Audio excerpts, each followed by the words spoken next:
Do you feel a shiver up your spine from fear? Yes, it's another story from the Nightshade diary. You know what that means.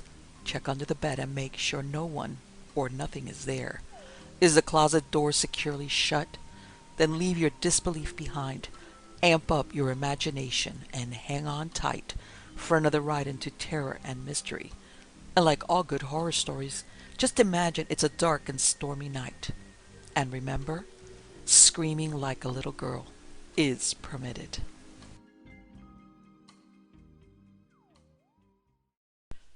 They Bite by Anthony Boucher. There was no path, only the most vertical ascent. Crumbled rock for a few yards, with the roots of sage finding their scanty life in the dry soil. Then jagged outcroppings of crude crags, sometimes with accidental footholds, sometimes with overhanging and untrustworthy branches of greasewood, sometimes with no aid to climbing but the leverage of your muscles and the ingenuity of your balance. The sage was as drably green as the rock was drably brown. The only color was the occasional rosy spikes of a barrel cactus. Hugh Talent swung himself up onto the last pinnacle. It had a deliberate, shaped look about it, a petrified fortress of Lilliputians, a Gibraltar of pygmies. Talent perched on its battlements and unslung his field glasses. The desert valley spread below him, the tiny cluster of buildings that was Oasis, the exiguous cluster of palms that gave name to the town and shelter to his own tent and to the shack he was building, the dead-ended highway leading straightforwardly to nothing, the oiled roads diagramming the vacant blocks of an optimistic subdivision. Talent saw none of these. His glasses were fixed beyond the oasis and the town of Oasis on the dry lake. The gliders were clear and vivid to him, and the uniformed men busy with them were as sharply and minutely visible as a nest of ants under glass. The training school was more than usually active. One glider in particular, strange to Talent, seemed the focus of attention. Men would come and examine it and glance back at the older models in comparison. Only the corner of Talent's left eye was not preoccupied with the new glider. In that corner something moved, something little and thin and brown as the earth. Too large for a rabbit, much too small for a man. It darted across the corner of vision, and Talent found gliders oddly hard to concentrate on. He set down the bifocals and deliberately looked about him. His pinnacle surveyed the narrow flat area of the crest. Nothing stirred. Nothing stood out against the sage and rock but one barrel of rosy spikes. He took up the glasses again and resumed his observation. When he was done, he methodically entered the results in the little black notebook. His hand was still white. The desert is cold and often sunless in winter, but it was a firm hand, and as well trained as his eyes, fully capable of recording faithfully the designs and dimensions which they had registered so accurately. Once his hand slipped, and he had to erase and redraw, leaving a smudge that displeased him. The lean brown thing had slipped across the edge of his vision again. Going toward the east edge, he would swear, where that set of rocks jutted like the spines on the back of a stegosaur. Only when his notes were completed did he yield to curiosity, and even then with cynical self-reproach. He was physically tired, for him in unusual state, from his daily climbing and from clearing the ground for his shack to be. The eye muscles play odd nervous tricks. There could be nothing behind the stegosaur's armor. There was nothing. Nothing alive and moving. Only the torn and half-plucked carcass of a bird, which looked as though it had been gnawed by some small animal. It was halfway down the hill. Hill in Western terminology, though anywhere east of the Rockies it would have been considered a sizable mountain. That Talent again had a glimpse of a moving figure. But this was no trick of a nervous eye. It was not little, nor thin, nor brown. It was tall and broad, and wore a loud red and black lumber jacket. It bellowed "Talent!" in a cheerful and lusty voice. Talent drew near the man and said, "Hello." He paused and added, "Your advantage, I think." The man grinned broadly. "Don't know me? Well, I dare say 10 years is a long time, and the California desert ain't exactly the Chinese rice fields. How's stuff? Still loaded down with secrets for sale?" Talent tried desperately not to react to that shot, but he stiffened a little. "Sorry? The prospector get-up had me fooled. Good to see you again, Morgan." The man's eyes had narrowed. Just having my little joke, he smiled. Of course, you wouldn't have no serious reason for mountain climbing around a glider school now, would you? And you'd kind of need field glasses to keep an eye on the pretty birdies. I'm out here for my health. Talon's voice sounded unnatural even to himself. Sure, sure. You were always in it for your health, and come to think of it, my own health ain't been none too good lately. I've got my little cabin way to hell and gone around here, and I do me a little prospecting now and then, and somehow it just strikes me talent, like maybe I hit a pretty good load today. Nonsense, old man. You can see. I'd sure hate to tell any of them army men out at the field some of the stories I know about China and the kind of men I used to know out there. Wouldn't cotton to them stories a bit. The army wouldn't. But if I was to have a drink too many and get all talkative like. Tell you what, Talent suggested brusquely.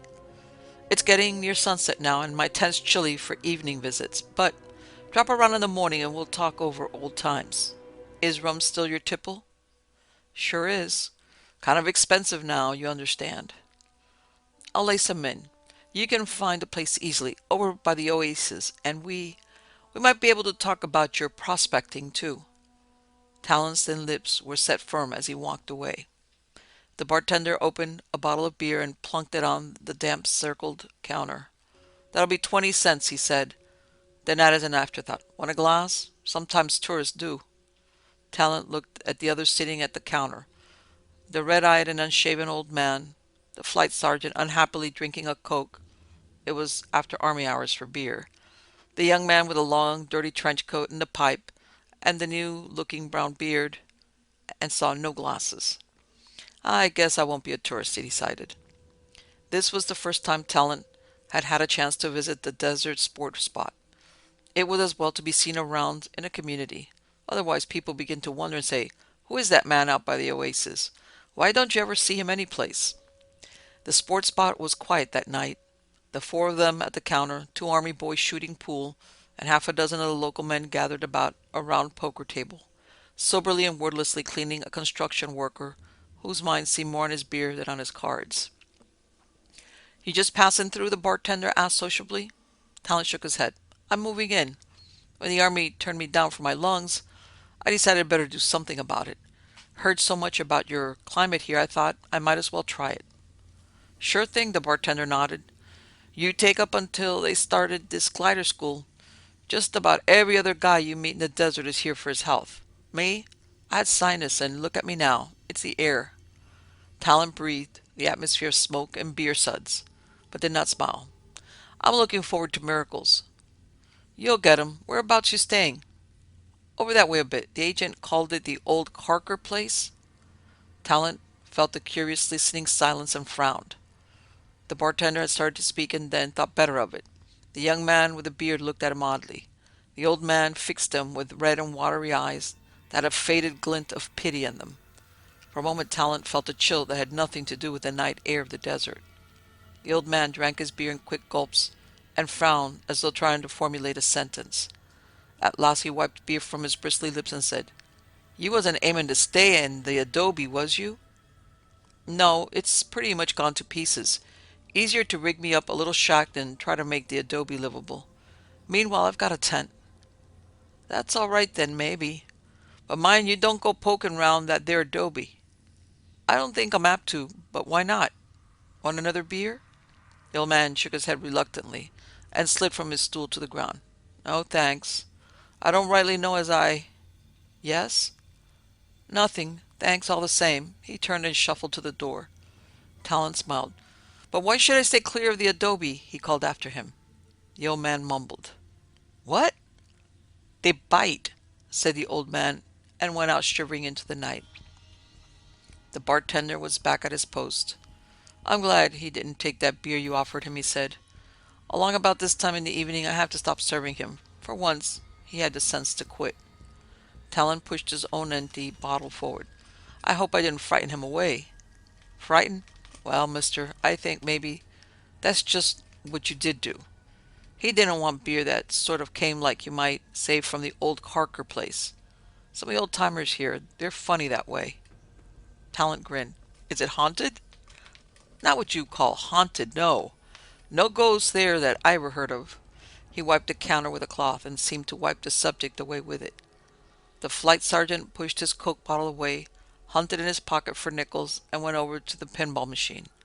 The young man with the beard slid into his vacant stool. "Hope old Jake didn't worry you," he said. Talent laughed. "I suppose every town has its deserted homestead with a grisly tradition. But this sounds a little bit different. No ghosts, and they bite. Do you know anything about it?" "A little," the young man said seriously. "A little, just enough to—" Talent was curious. "Have one on me and tell me about it."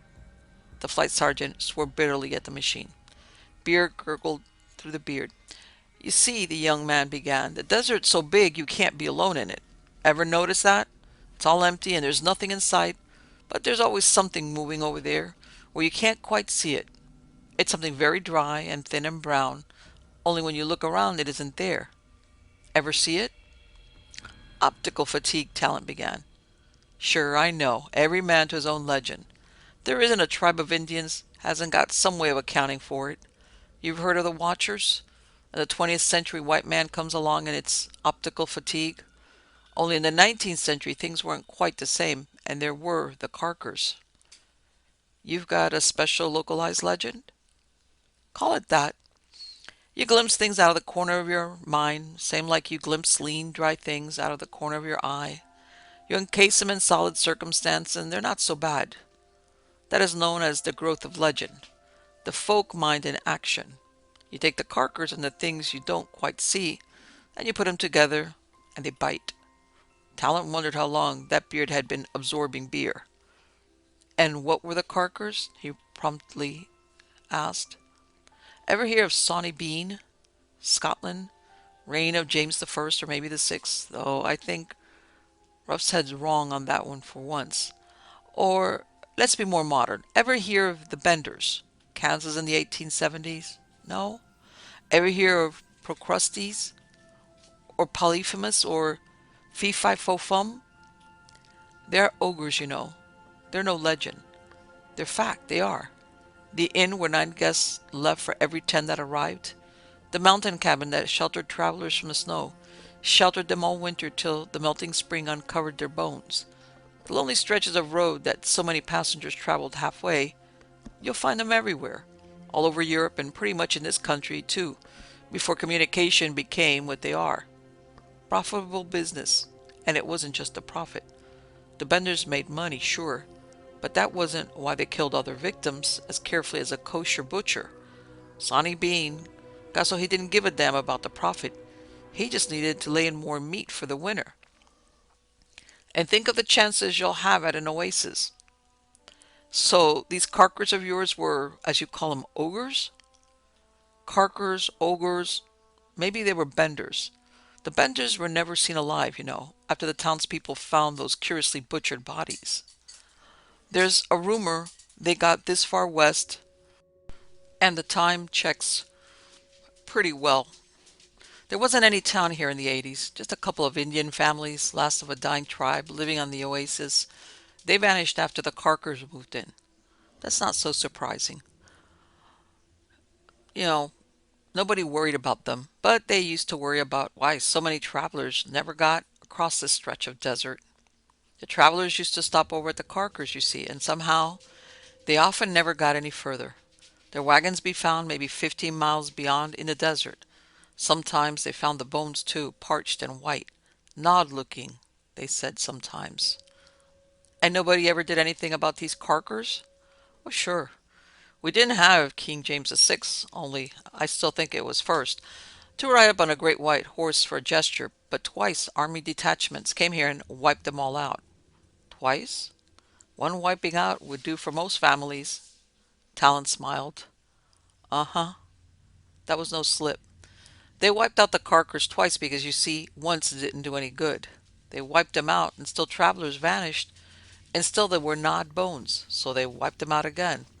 After that they gave up, and people detoured the oasis. It made a longer, harder trip, but after all... Talent laughed. "You mean to say these Carkers were immortal?" "I don't know about immortal. They somehow just didn't die very easily. Maybe if they were the Benders, and I sort of like to think they are, they learned a little more about what they were doing out here in the desert. Maybe they put together what the Indians knew and what they knew, and it worked. Maybe. Whatever they made their sacrifices to understood them better out here than in Kansas. And what's become of them, aside from seeing them out of the corner of the eye? There's 40 years between the last of the Carker history and this new settlement at the Oasis, and people won't talk much about what they learned here in the first year or so, only that they stay away from that old Carker adobe. They tell some stories. The priest says he was sitting in the confessional one hot Saturday afternoon and thought he heard a penitent come in. He waited a long time and finally lifted the gauze to see was anybody there. Something was there, and it bit. He got 3 fingers on his right hand now, which looks funny as hell when he gives the benediction. Talent pushed her 2 bottles towards the bartender. That yarn, my young friend, has earned another beer. How about it, bartender? Is he always cheerful like this, or is this just something he's improvised for my benefit? The bartender set out the fresh bottles with great solemnity. Me? I wouldn't have told you all that by myself, but then he's a stranger too, and maybe don't feel the same way we do here. For him, it's just a story. It's more comfortable that way, said the young man with the beard, and he took a firm hold on his beer bottle. But as long as you've heard this much, said the bartender, you might as well. It was last winter, when we had that cold spell. You heard funny stories that winter. Wolves coming into prospectors' cabins just to warm up. Well, business wasn't so good. We don't have a license for hard liquor, and the boys don't drink much beer when it's that cold. But they used to come in anyway because we've got that big oil burner. So one night there's a bunch of 'em in here. Old Jake was here, that you was talking to, and his dog Jigger, and I think I hear someone else come in. The door creaks a little, but I don't see nobody, and the poker game's going, and we're talking just like we're talking now, and all of a sudden I hear a kind of noise like crack over there in that corner behind the jukebox near the burner. I go over to see what goes, and it gets away before I can see it very good. But it was little and thin, and it didn't have no clothes on. It must have been damn cold that winter. And what was a cracking noise? Talent asked dutifully. That? That was a bone. It must have strangled Jigger without any noise. He was a little dog. It ate most of the flesh, and if it hadn't cracked the bone for the marrow, it could have finished. You can still see the spots over there. The blood never did come out. There had been silence all through the story. Now suddenly all hell broke loose. The flight sergeant let out a splendid yell and began pointing excitedly at the pinball machine and yelling for his payoff. The construction worker dramatically deserted the poker game, knocking his chair over in the process, and announced lugubriously that these guys had their own rules. Any atmosphere of Corker-inspired horror was dissipated. Talent whistled as he walked over to put a nickel in the jukebox. He glanced casually at the floor. Yes, there was a stain, for what that was worth. He smiled cheerfully and felt rather grateful to the Carkers. They were going to solve his blackmail problem very neatly. Talent dreamed of power that night. It was a common dream with him. He was a ruler of the new American corporate state that would follow the war, and he said to this man, "Come," and he came, and to that man, "Go," and he went, to his servants, "Do this," and they did it. Then the young man with the beard was standing before him, in a dirty trench coat was like the robes of an ancient prophet. And the young man said, "You see yourself riding high, don't you? Riding the crest of the wave of the future, you call it? But there's a deep, dark undertow that you don't see, and that's a part of the past, and the present, and even your future. There's evil in mankind that is blacker even than your evil, and infinitely more ancient." And there was something in the shadows behind the young man, something little and lean and brown.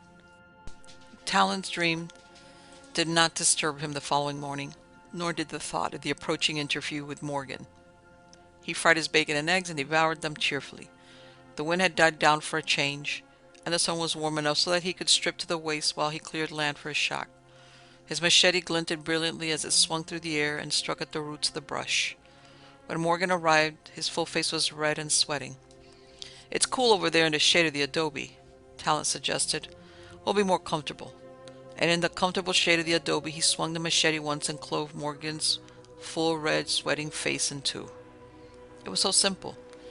It took less effort than uprooting a clump of sage. And it was so safe.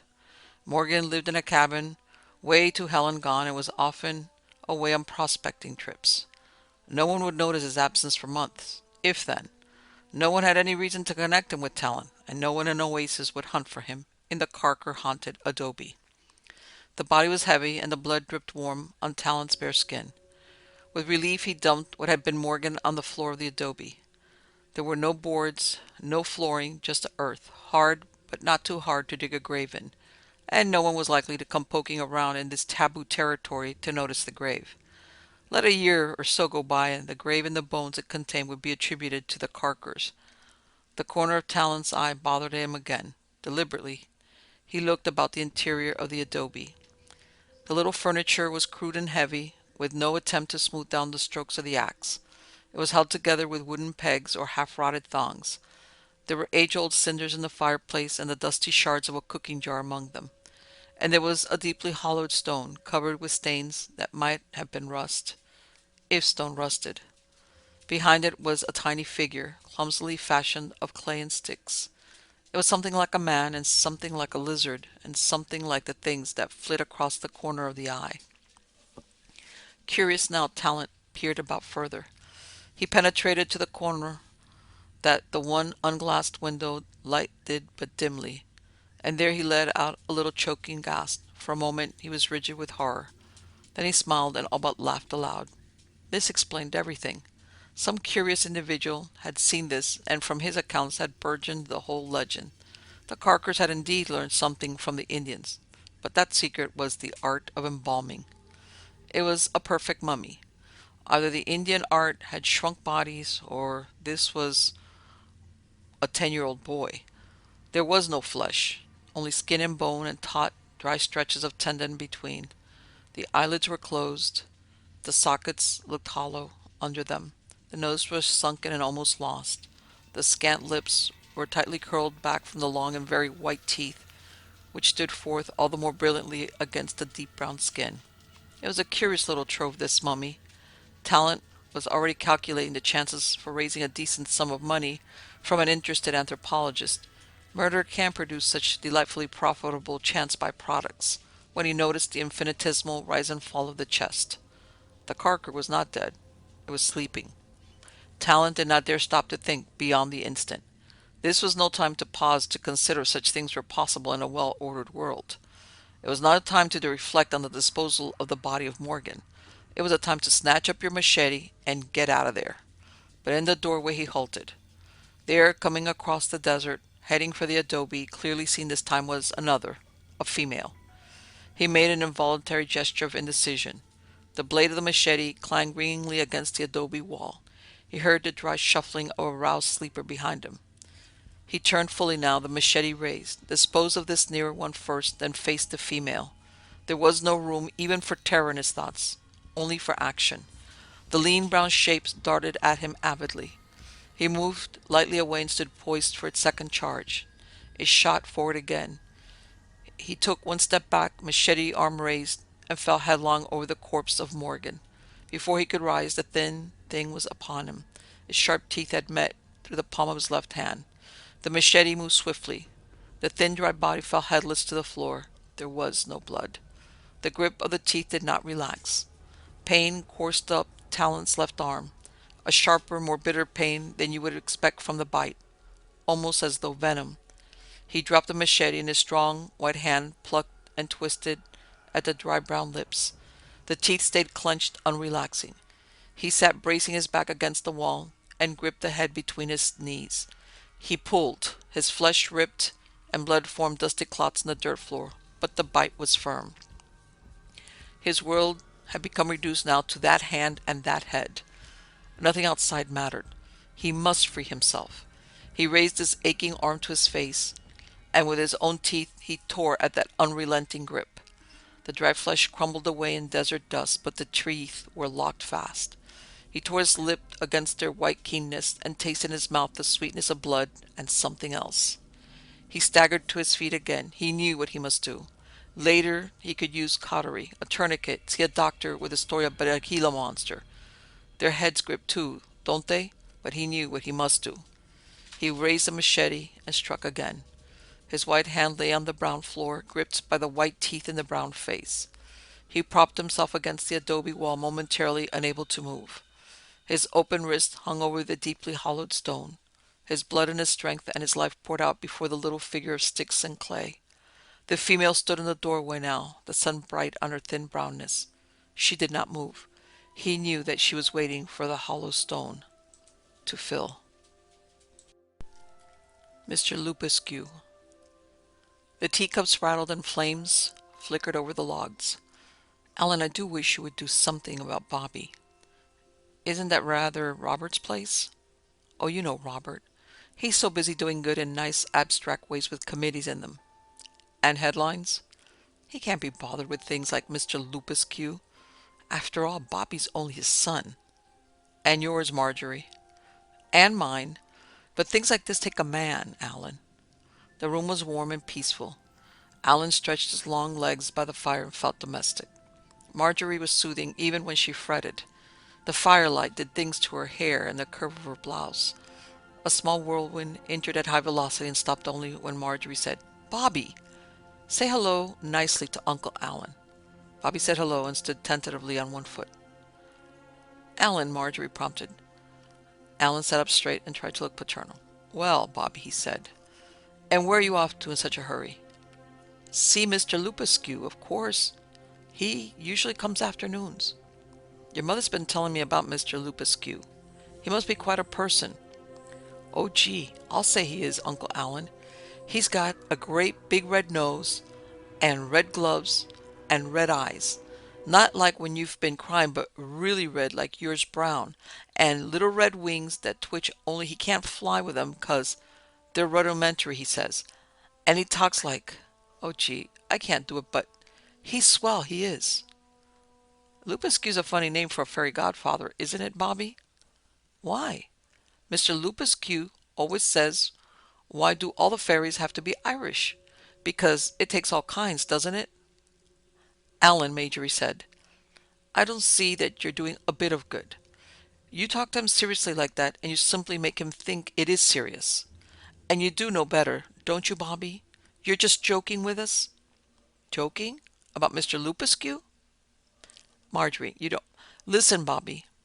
Your mother didn't mean to insult you or Mr. Lipescu. She just doesn't believe in what she's never seen. And you can't blame her. Now, supposing you took her and me out in the garden and we could all see Mr. Lipescu. Wouldn't that be fun?" "Uh-huh." Bobby shook his head gravely. "Not for Mr. Lipescu. He doesn't like people, only little boys. And he says if I ever bring people to see him, then he'll let Gorgo get me. Goodbye now." And the whirlwind departed. Marjorie sighed. "At least, thanks heavens for Gogo. I never get a very clear picture out of Bobby. But he says Mr. Lipescu tells the most terrible things about him. And if there's any trouble about vegetables or brushing teeth, all I have to say is Gorgo and hey, presto." Alan rose. "I don't think you need worry, Marjorie. Mr. Lipescu seems to do more good than harm. An active imagination is no curse to a child." "You haven't lived with Mr. Lipescu." "To live in a house like this, I'd chance it." Alan laughed. "But please forgive me now. Back to the cottage and the typewriter. Seriously, why don't you ask Robert to talk with him?" Marjorie spread her hands helplessly. "I know. I'm always the one to assume responsibilities, and yet you married Robert." Marjorie laughed. "I don't know. Somehow there's something about Robert." Her vague gesture happened to include the original Degas over the fireplace, the sterling tea service, and even the liveried footman who came in at the moment to clear away. Mr. Lipescu was pretty wonderful that afternoon, all right. He had a little kind of an itch like in his wings, and they kept twitching all the time. "Stardust," he said. "It tickles. Got it up in the Milky Way. Friend of mine has a wagon route up there." Mr. Lipescu had lots of friends, and they all did something you wouldn't ever think of, not in a squillion years. That's why he didn't like people, because people don't do things you can tell stories about. They just work or keep house or are mothers or something. But one of Mr. Lipescu's friends now was a captain of a ship, only it went in time, and Mr. Lipescu took trips with him and came back and told you all about what was happening this very minute 500 years ago. And another of the friends was a radio engineer, only he could tune in on all the kingdoms of fairy, and Mr. Lupescu would squiggle up his red nose and twist it like a dial, and make noises like all the kingdoms of fairy coming in on the set. And then there was Gorgo, only he wasn't a friend. Not exactly. Not even to Mr. Lupescu. They'd been playing for a couple of weeks, only it must have been really hours, 'cause Mademoiselle hadn't yelled about supper yet. But Mr. Lupescu says, time is funny. When Mr. Lupescu screwed up his red eyes and said, Bobby, let's go in the house. But there's people in the house and you don't. I know I don't like people.